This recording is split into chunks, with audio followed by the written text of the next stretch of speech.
Saludos, hermanos del Católico. Hoy estamos aquí reunidos con Fray Jim Manuel, párroco de la parroquia Nuestra Señora del Rosario de Villa Duarte, Santo Domingo, República Dominicana.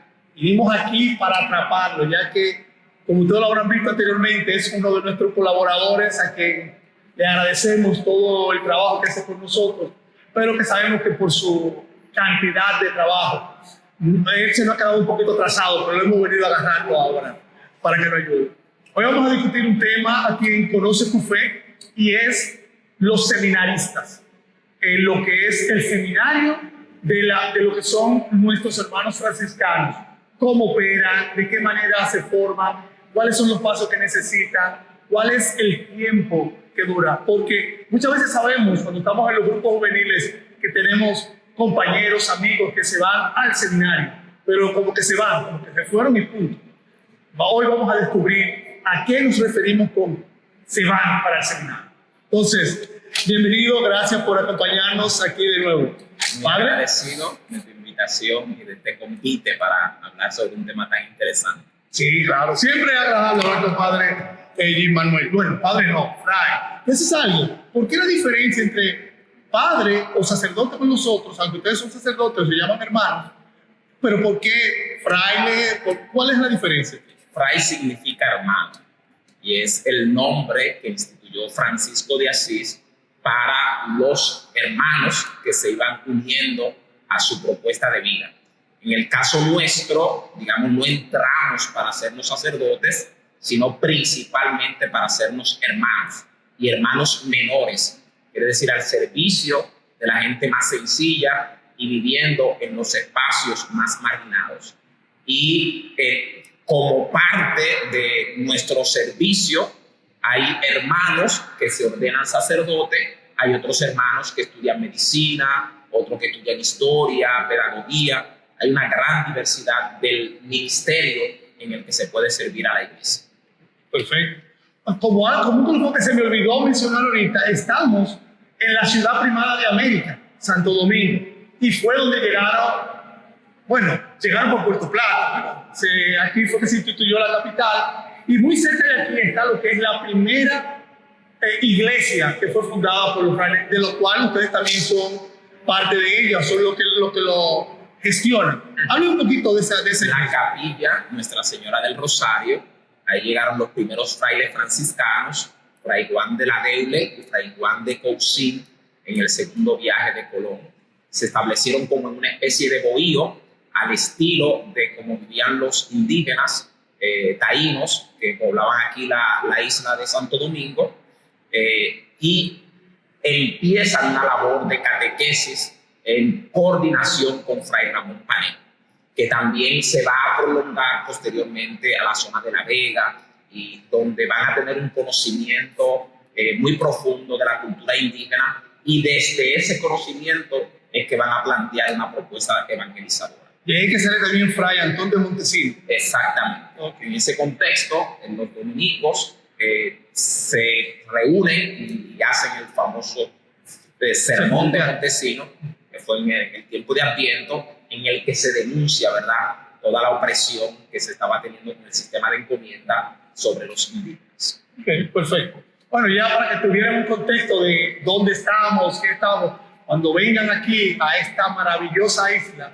discúlpeme, diácono, que usted sabe que esta es la mejor, se lo he dicho. Pueden venir por esta área lo que es y conocer lo que es la historia de la evangelización, la llegada al nuevo mundo, como dicen. Bueno, algunos dicen evangelización, otros dicen descubrimiento, pero a veces se preguntan quién descubrió a quién, porque aquí estaban los taínos. O sea, es un juego de palabras, digámoslo así. Pero vamos a lo que es la parte que más nos compete a nosotros y lo que queremos hablar. Cuando se habla de que un hermano, cuando yo estaba en los grupos juveniles, algunos de nosotros acompañaba, me voy al seminario. Yo incluso una vez intenté ir por esas áreas, pero me llamaron otros caminos. Entonces, pero cuando hablamos de se va un hermano para el seminario, ¿cómo es eso? ¿Cómo es el proceso? Hay que decir que a nivel global hay dos tipos de seminario. Digamos, está el seminario de los sacerdotes diocesanos, que es el seminario propiamente, y después están las casas de formación de las comunidades religiosas. Cada una, dependiendo de su carisma, tiene un proceso diferente para encaminar a las personas que se acercan a ese estilo de vida. En general, digamos, en el seminario diocesano, el joven entra, si no tiene la edad de 18 años, entra a un seminario menor, y cuando termina su escuela superior, entonces entra ya al seminario mayor, donde estudia la filosofía y la teología, que dependiendo de los países puede ser un compendio de esas dos áreas que dura unos 7 años, y en América Latina sobre todo se dan como 2 periodos independientes de 4 años cada uno. En el caso de los religiosos, hay diferentes etapas muy marcadas que van indicando el proceso vocacional en el que está el joven. Se inicia, por ejemplo, con un aspirantado que se hace fuera de la orden, generalmente. Luego se hace una parte de postulantado, como su nombre lo indica, es cuando el joven se lanza y se propone a sí mismo como candidato, y la comunidad, después de acompañarlo 1, 2 años, 3 años, le da el paso a otra etapa, que es el noviciado. Y es como una especie de noviazgo, enamoramiento, en el que conoce más profundamente a la congregación, en que la congregación lo conoce a él, y a partir de ahí entonces hace sus primeros votos, su primera consagración. Voto de pobreza, obediencia, castidad. En el caso de otras congregaciones tienen un 4.º voto, dependiendo. Entonces esa profesión, que se le llama temporal, se va renovando cada año, hasta que a los 3 o 6 años el candidato puede optar para profesar solemnemente, y ya sería una consagración definitiva para toda la vida. Que paralelamente a esa formación, digamos, que tiene que ver con el carisma, con el fundador, con la historia de la orden, con el proceso de desarrollo emocional, psicológico, espiritual del candidato, hay también una formación académica, que en el caso de los que se van preparando para el sacerdocio, pues tiene que ver también con la formación filosófica y la formación teológica. Ok, pero cuando se habla de que en este caso es hermano, ¿verdad? Que entra, no un seminarista propiamente dicho.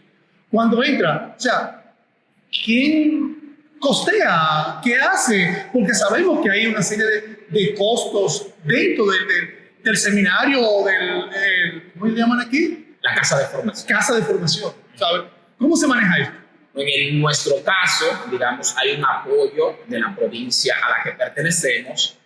Obviamente, como se trata de una casa de formación, los frailes que estamos a cargo tenemos que dedicar un gran tiempo a la formación de sus jóvenes, y no podemos tener un trabajo como muchas veces nos gustaría para poder contribuir más a la manutención y a los gastos de inscripción universitaria y todo lo que tiene que ver con higiene y demás. Entonces, con el apoyo también de las comunidades donde estamos, en lo que aporta la gente, por ejemplo, en la iglesia, o personas que se proponen como bienhechores, eso ayuda a un mejor manejo de la parte económica en el caso de las casas de formación. En el caso nuestro, como estamos ubicados en un sector marginal, aunque la gente es bastante generosa, pues obviamente no tiene quizá todos los recursos que necesitamos para poder sostener la casa de formación. En este momento, por ejemplo, nosotros tenemos 10 jóvenes que están en proceso de formación, 7 de ellos en la etapa de profesión temporal, unos estudiando la filosofía, otros la teología, y tenemos un joven que está haciendo el postulantado. Entonces, estos jóvenes, pues obviamente, tienen muchos gastos y de una u otra manera se intenta, ¿verdad?, buscar la forma de subsanar eso. Ha sido una experiencia muy bonita, muy rica, porque son jóvenes de Haití, de México, de República Dominicana, de Cuba. Entonces es un espacio bien intercultural que da para un crecimiento también en cómo trabajar la diversidad, la integración, el respeto a la identidad de cada uno, y es un proceso muy bonito. Ok, pero no solamente tiene que ver con lo que es la parte de alimentación, sino que también viene salud, ¿verdad? Claro, obviamente. No, okay.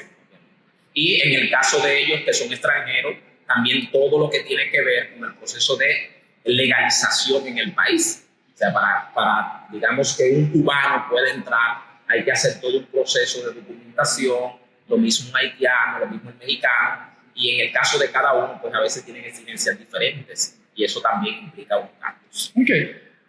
Ahora ya hablando propiamente de los hermanos, aquí ya hay formación. ¿Cuál es la primera etapa y qué tiempo lleva? ¿Qué tiempo en cuanto a años? Porque el proceso completo dura entre 7, 8 o 10 años. Normalmente de 8 a 12 años. De 8 a 12 años. En el caso de los que se van a ordenar. En el caso de la profesión solemne, digamos, normalmente a los 8 años, por ahí es cuando el joven ya está lo suficientemente maduro como para tomar una decisión de esa naturaleza. Como te decía, la primera etapa de formación se le llama el postulantado. Casi en todas estas etapas se trabajan 3 aspectos fundamentales. Uno es el desarrollo humano, otro es el desarrollo cristiano y otro el desarrollo que tiene que ver con el carisma específico de la congregación. En nuestro caso, el carisma franciscano. Entonces, en el desarrollo humano vamos a estar trabajando las emociones, el aspecto psicológico, la historia personal, y cómo en medio de esa historia esa persona ha ido experimentando la llamada de Dios. En el aspecto cristiano, pues su vinculación a la palabra, el mundo de la oración, la espiritualidad, los valores que de una u otra manera animan la vida de ese joven inspirado por Cristo, el reconocer los personajes que en la historia de la iglesia, en las Sagradas Escrituras, han vivido la llamada vocacional y a la luz de eso, confrontarse con su propio proceso. Y en el aspecto franciscano, pues la historia de la orden, en el contexto en el que se encuentra, los elementos nucleares de nuestra espiritualidad y también como las características propias de lo que es nuestra forma de evangelizar, nuestra forma de llevar el mensaje y así sucesivamente. Cuando usted dice forma de evangelizar, estamos hablando en la manera como ustedes operan en el barrio, vamos a decirlo así. O sea, ustedes son más una congregación dedicada a la gente, o sea, es un más contacto con las personas, porque no, según tengo entendido, ustedes no solamente están aquí en Villa Duarte ni trabajando en la parte de la capilla de los Nuestra Señora del Rosario. Nuestra Señora del Rosario, que se llama también, pero que también están tienen, ¿cómo se llama? Un centro de capacitación. Un centro de capacitación en Borojón o ¿y cuál es el otro sitio que tiene? En Bonao tenemos un dispensario médico, lo mismo que aquí en Villa Duarte. También aquí tenemos un centro de capacitación. Aquí en la misma capital, la misma parroquia, se llama Centro de Capacitación San Francisco de Asís. La idea general es en lo que tiene que ver con nuestra propuesta evangelizadora, que está muy ligada a la promoción social y al desarrollo integral de las personas. Entonces, digamos, no nos sentimos satisfechos con el solo hecho de llevar la palabra de Dios sin aportar a las mejores condiciones de vida de las personas. Por ejemplo, el centro de capacitación surge porque veíamos muchos jóvenes que no tenían oportunidades de estudiar y de prepararse con cursos técnicos para poder ir trabajando y sosteniendo su universidad. Entonces, en colaboración con el entonces despacho de la primera dama, que después se convirtió en oficina de la vicepresidencia y ahora pertenece al plan del gabinete social, nuestra comunidad parroquial y también la comunidad de los frailes habilitamos un espacio dentro de esta parroquia para que los jóvenes y las personas adultas que quisieran venir a formarse en computadora, en asistente de venta, asistente de farmacia, manualidades, costura, belleza, pudieran hacer.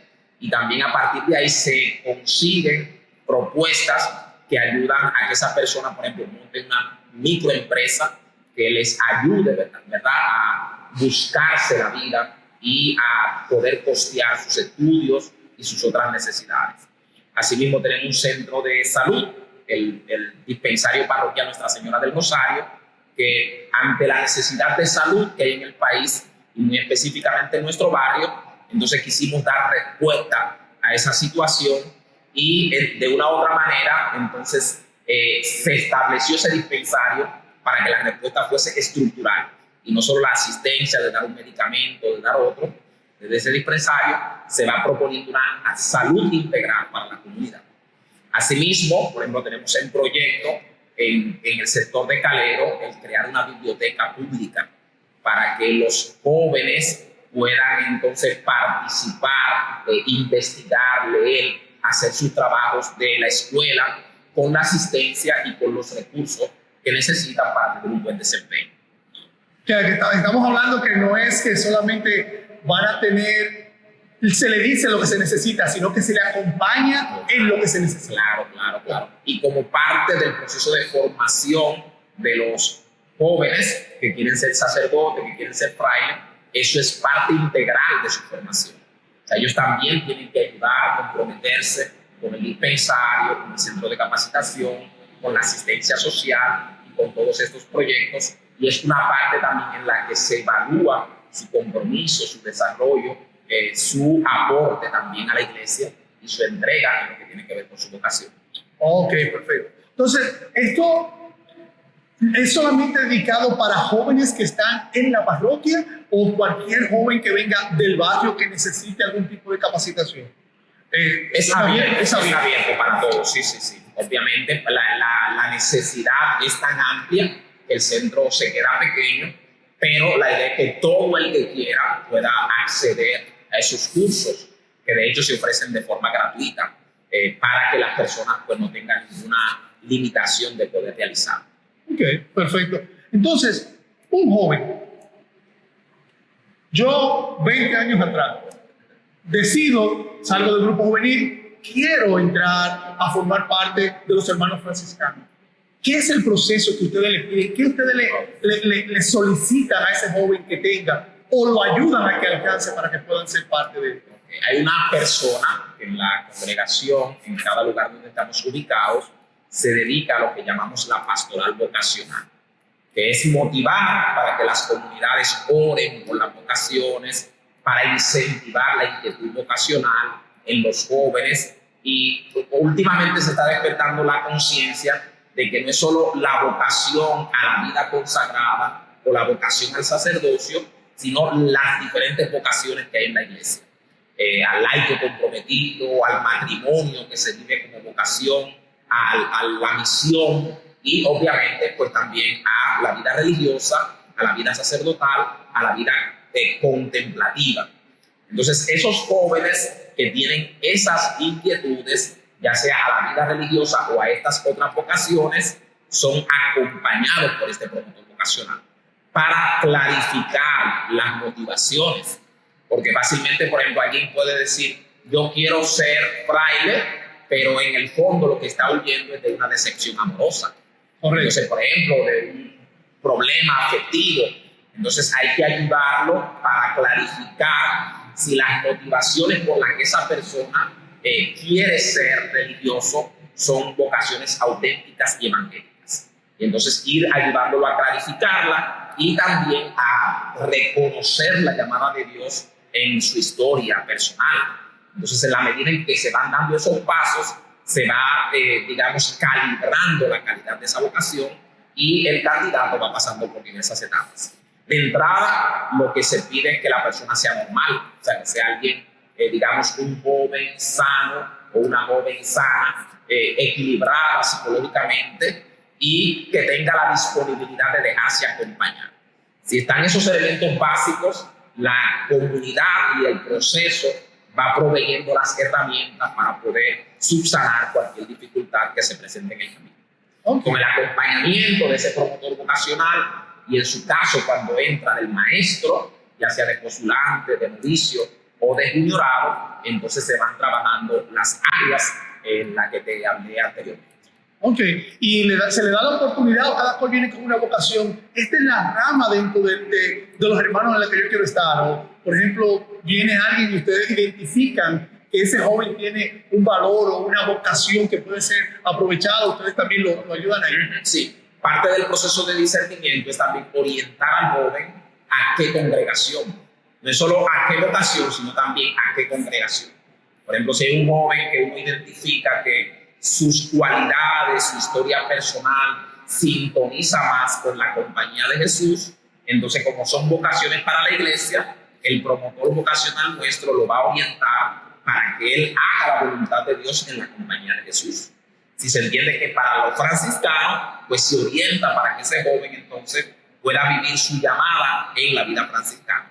Si como parte del proceso nos damos cuenta que es una vocación más para la vida laical, para la vida del sacerdocio diocesano, pues también se orienta en esa dirección. O sea, la idea del que acompaña vocacionalmente es, junto con el acompañado, descubrir a dónde Dios nos está llamando y entonces encaminarlo en esa dirección. Sin presión. Sin presión. Solamente la libertad aquí es fundamental, porque no hay vocación posible si no se vive desde la libertad.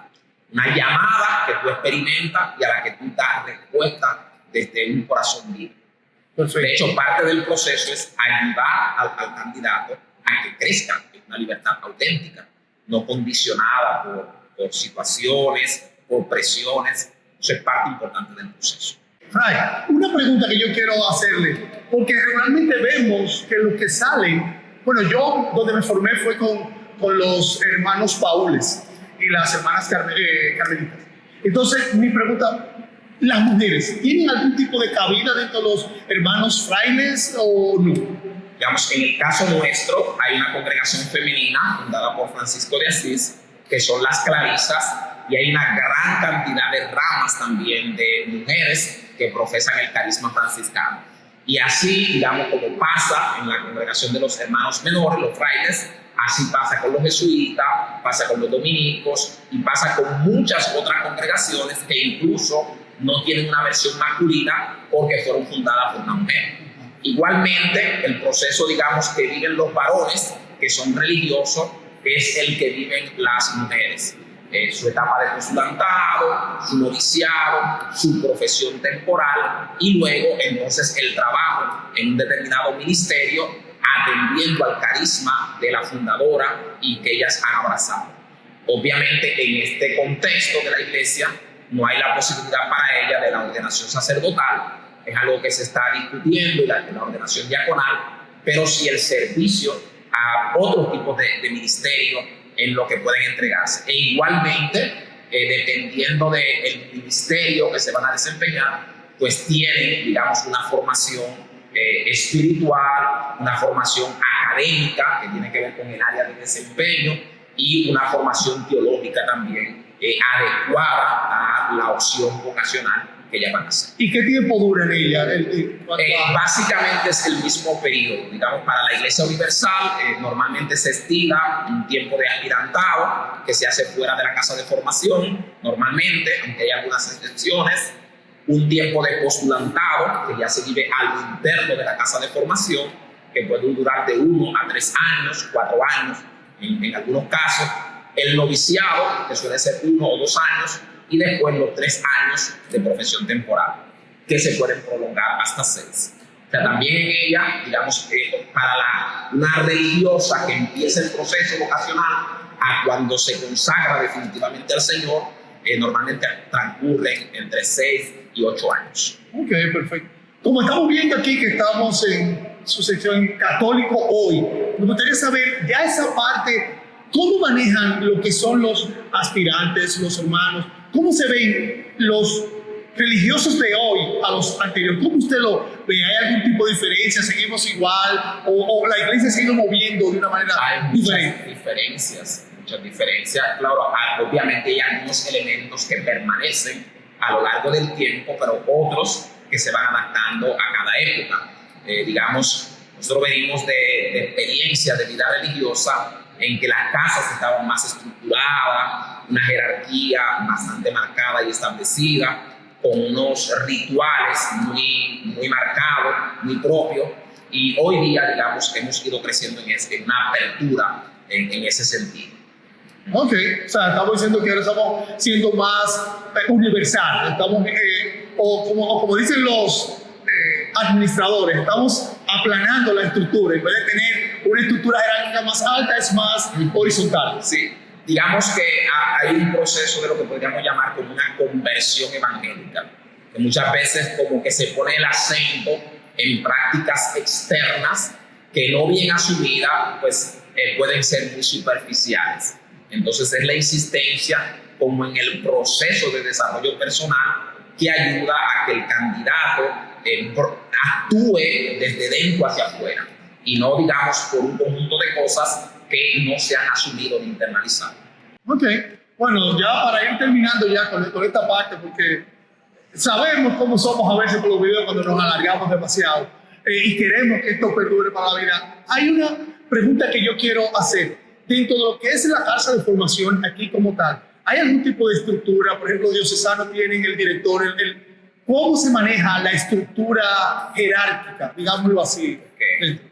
Digamos, a nivel de la casa de formación, los franciscanos tenemos siempre un guardián, que es como la persona encargada de la comunidad. Muchos llaman superior. Francisco intenta evitar esos lenguajes como que de otra manera denotan que uno es más que el otro. Por eso, de hecho, nos llaman menores. Y de romper con esas jerarquías. Entonces, el guardián es como el hermano que vela por la fidelidad de los demás hermanos al carisma que hemos profesado. Después, en el caso de la casa de formación, hay un encargado de las diversas etapas. Si es una casa de postulantado, pues hay un maestro de postulante con un vicemaestro que lo ayuda, lo apoya, y luego están las funciones, digamos, propias de la vida de la casa. El ecónomo, el encargado de la portería, dependiendo de los diferentes servicios que se tengan en esa comunidad. Entonces, del grupo de hermanos profesos solemnes que vive en esa casa, se conforma un equipo que se le llama el Cetus Formator, que es el que va acompañando, además del maestro, el proceso vocacional de los jóvenes que están en esa etapa específica. Ok, ya por último, ¿por qué ustedes siempre andan vestidos? O sea, regularmente, claro, a veces lo vemos que andan vestidos de civil, como llamamos, pero regularmente ustedes los franciscanos andan vestidos con su habituallamiento. ¿A qué se debe? ¿Por qué? ¿Cuál es la razón? El sentido. Hoy día, en general, la vida religiosa está queriendo ser como un signo de presencia. Obviamente, el hábito nos da una cierta visibilidad. No es, digamos, la visibilidad externa la más importante, sino que internamente nosotros podamos reflejar lo que somos. En ese sentido, el hábito es como un elemento que ayuda, pero digamos que no es el fundamental. Pero sí es una forma de visibilizar que hoy es una vocación válida, que hoy hay jóvenes, personas talentosas que han querido consagrar su vida al Señor y que por tanto invitan a otras personas en iguales condiciones a abrirse a la pregunta vocacional.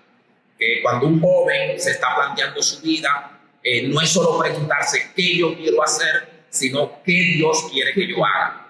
Y eso cambia radicalmente la pregunta, cambia radicalmente la búsqueda y obviamente cambia radicalmente la finalidad de lo que se vive.